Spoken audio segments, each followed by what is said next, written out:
Hello అండి. Welcome to Sukhi trending vlogs. నేను మీ సిరి. ఇవాళ మన రెసిపీ వచ్చేసి మునగాకు తెలగపిండండి. ఇది ఆషాఢం స్పెషల్ కర్రీ అని చెప్తారు చాలామంది.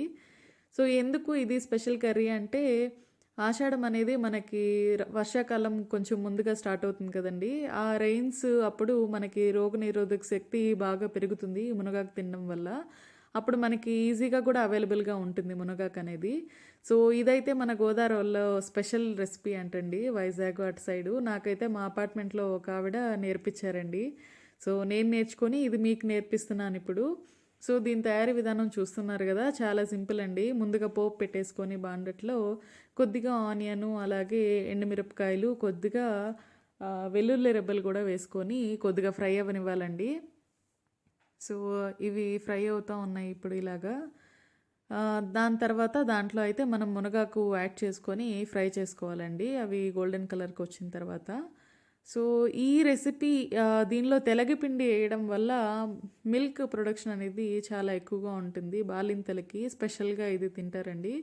తెలగపిండి కూడా మన ఇప్పుడు కొన్ని ప్లేసెస్‌లో అయితే తెలియదండి మన దగ్గర ఆంధ్రాలో కూడా. నెల్లూరు మా ప్లేస్‌లో అయితే ఖచ్చితంగా మాకు తెలీదు. నాకు ఇక్కడ చెప్పారు. వాళ్ళే తెచ్చిచ్చారు కూడా ఈ పిండి. సో, నేనైతే పర్సనల్‌గా ట్రై చేశానండి. నాకు పాలు ఇంక్రీజ్ అవ్వడానికైతే నాకు బాగా హెల్ప్ అయింది ఈ తెలగపిండి అనేసి.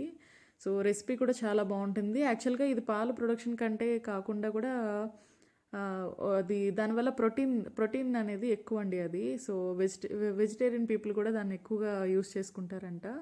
సో, నేనైతే తెప్పించి పెట్టుకొని యూజ్ చేస్తున్నానండి. సో, ఈ మునగాకు అనేది ఫ్రై అయిపోయిన తర్వాత మనము తెలగపిండి చేసుకోవడానికి వాటర్ అనేది మెజర్ చేసేసుకుంటున్నాను. 3 కప్స్ ఆఫ్ వాటర్ అనేది యాడ్ చేసుకొని దీన్ని బాయిల్ చేసుకుంటున్నానండి నేను. 3 కప్స్ వాటర్‌కి 1 ½ కప్ ఆఫ్ తెలగపిండి అయితే వేయాలి. సో, దానికోసం నేను ఇలాగ 3 కప్స్ వాటర్ అయితే వేసుకొని ముందుగా బాయిల్ చేసుకుంటున్నాను. కొద్దిగా సాల్టు, పసుపు, మిరప్పొడి అవన్నీ వేసుకొని నేనైతే బాయిల్ చేసుకుంటా ఉన్నాను. వాటర్ బాగా ఎక్కువ హీట్ అయిన తర్వాత బాయిలింగ్ పాయింట్‌కి వచ్చిన తర్వాత నేనైతే ఇప్పుడు ఆ తెలగపిండి దీంట్లో యాడ్ చేసుకుంటానండి.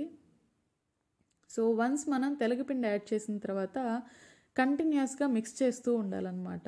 సో, లేదంటే ఉండలు కట్టేస్తుందనమాట. అలా కాకుండా ఉండడానికి కంటిన్యూయస్‌గా అయితే మిక్స్ చేస్తూ ఉండాలి. చాలా త్వరగానే అయిపోతుంది. వితిన్ లైక్ 2 మినిట్స్ అయిపోతుంది తెలగపిండి యాడ్ చేసిన తర్వాత.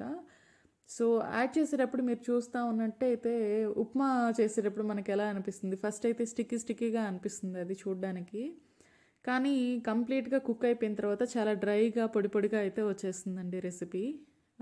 సో, ఇది ఒక 2 మినిట్స్ పడుతుంది. ఇది చూపిస్తున్నాను నేను మీకు. ఈ రెసిపీ అయితే కంపల్సరీ ట్రై చేసి చూడండి.